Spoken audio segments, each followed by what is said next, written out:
कुछ आगे के श्लोक हैं, मैं उन्हें पढ़ देता हूं, आप समझने का प्रयास करते जाएं। अधर्माभिभवात् कृष्ण प्रदुष्यन्ति कुलस्त्रयः स्त्रीषु दुष्टासु वार्ष्णेय जायते वर्णसंकरः। हे कृष्ण, अधर्म बढ़ जाने के कारण कुल की स्त्रियां दूषित हो जाएंगी। स्त्रियों के दुष्ट होने पर हे यादव कुलोद्भव, यादव कुल को विकसित करने वाले या यादव कुल में उत्पन्न हुए श्री कृष्ण, वर्ण संकर समाज के अंदर संतानें उत्पन्न होने लगेंगी। संकरो नरकायैव कुलघ्नानां कुलस्य च पतन्ति पितरो हेषां लुप्तपिण्डोदकक्रिया।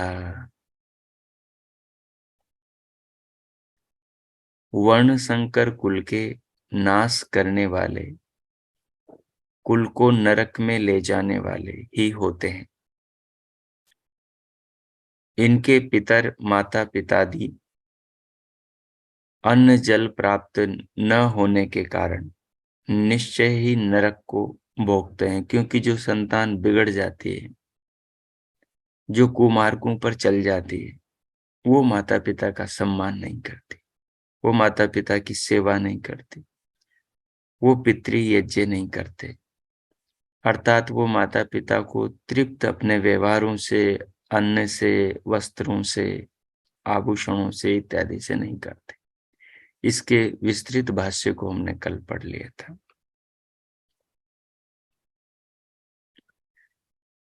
दोषरेतै कुलघ्नानां वर्णसंकरकारकैः उत्साद्यन्ते जातिधर्माः कुलधर्माश्च शाश्वताः। अर्जुन कहता है कि हे कृष्ण, कुल के नाश करने वालों के वर्ण संकर संतानें, वर्ण संकर करने वाले उक्त दोषों से जाति के धर्म और कुल के धर्म निरंतर नाश हो जाते हैं। जो लोग अपराध करते हैं,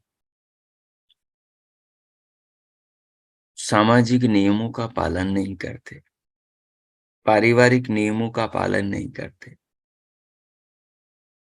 शास्त्र के आदेशों के अनुरूप जीवन नहीं जीते, मनुष्य धर्मों को नहीं धारण करते, वो लोग अपने गलत व्यवहारों से समाज के अंदर वर्ण संकर संतानें उत्पन्न करते हैं और उनके दोषों से कुलों के धर्म नष्ट हो जाते हैं और निरंतर कुल नाश की और ही अधमता को प्राप्त होते रहते हैं।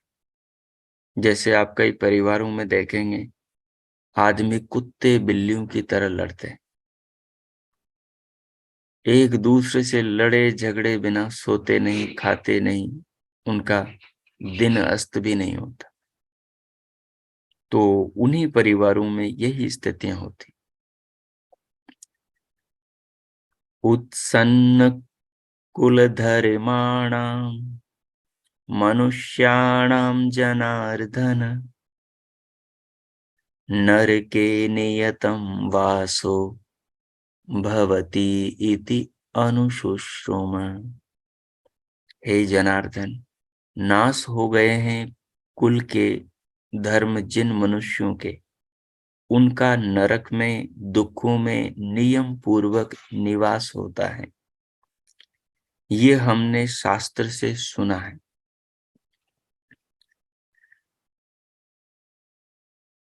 अहोवत महत् पापम कर्तुं व्यवसिता वयम् यद्राज्ये सुखलोभेन हन्तुं स्वजनम् उद्यताः।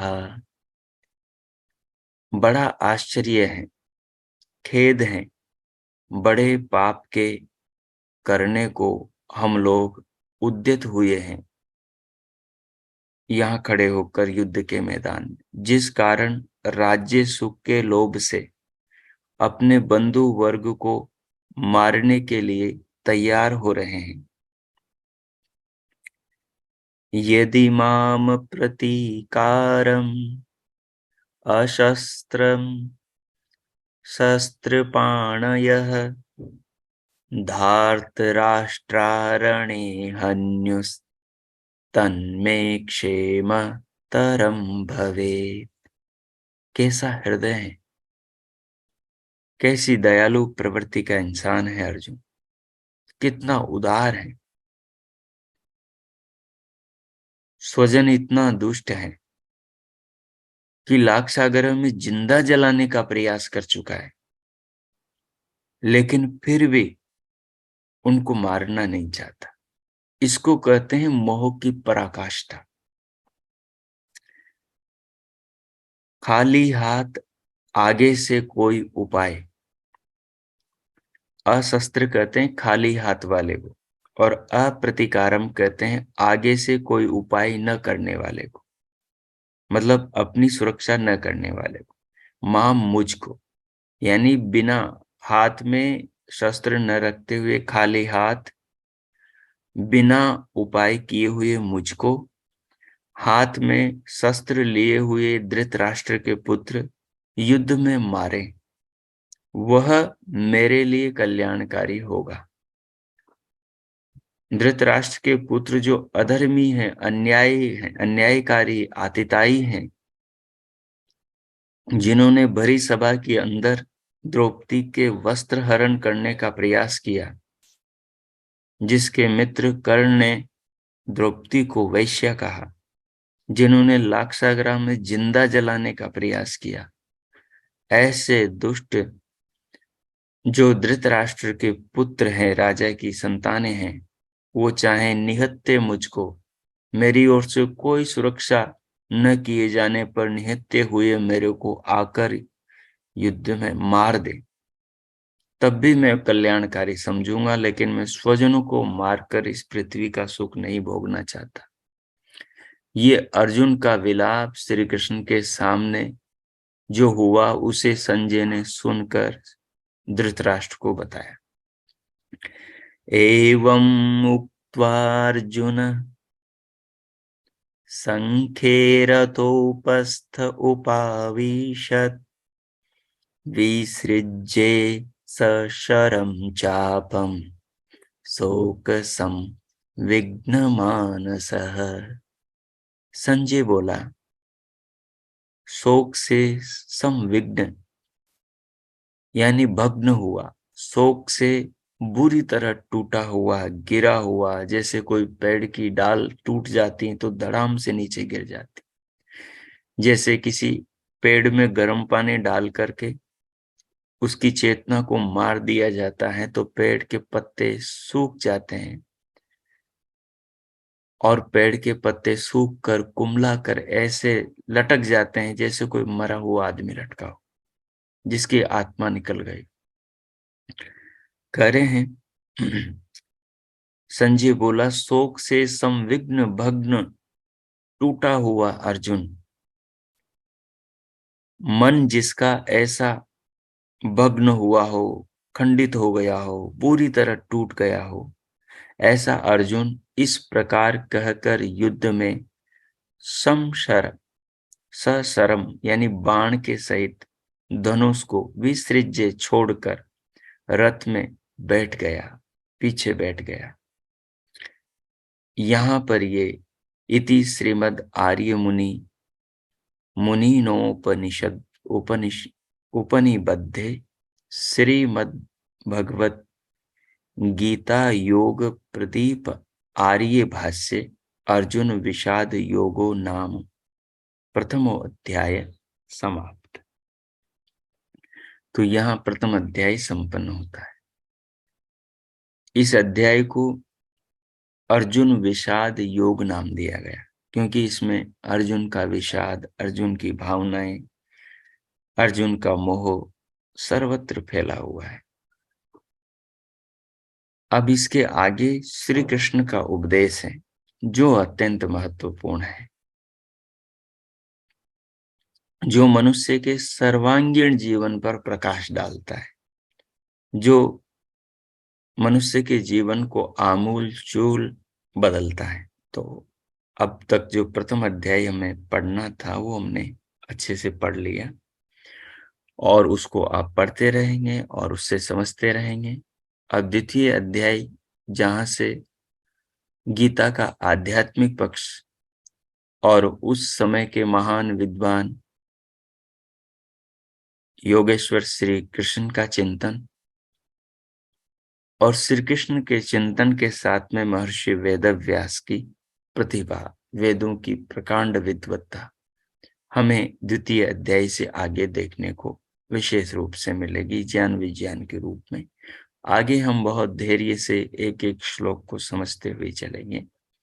तो आज के पाठ को इतना ही रखते हैं। अब 2 मिनट मौन हो, इस श्लोकों के भाव को आत्मसात करते हुए, भगवान का धन्यवाद करते हुए फिर हम शांति पाठ करें। ओम कीजिए।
हो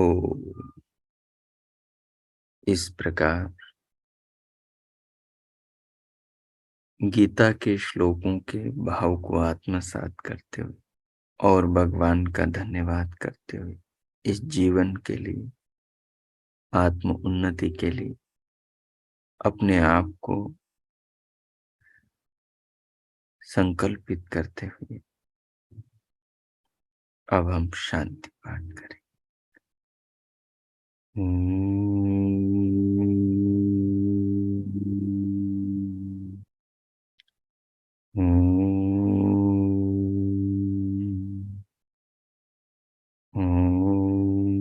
शांति शांति शांति।